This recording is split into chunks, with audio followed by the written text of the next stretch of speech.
God. And all you can do that. The next step is to give it to God. You recognize it, and you say, Lord, here it is. I can't do this on my own. I need you. That's what it's symbolic of coming forward. Because I can't do it myself. I need God. There's a third step. That's next Sunday. Remember the process. So this week, process. Truly consider what you've heard and what you've experienced. Come back to the next Sunday to get that final step. Everybody's done that bridge. So this week, truly consider what it means that God forgave. Now you must forgive.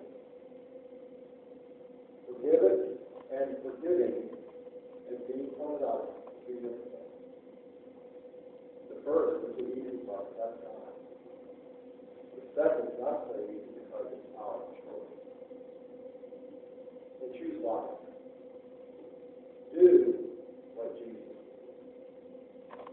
And ask God to take that grudge and to fill that emptiness with His love. The nature abhors of action. Something will come. So to ask God to fill us with His love.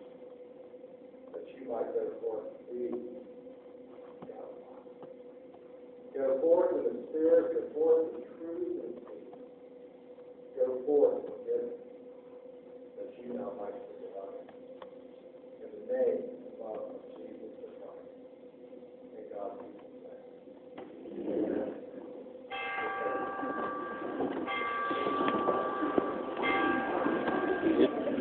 Oh, we're doing already.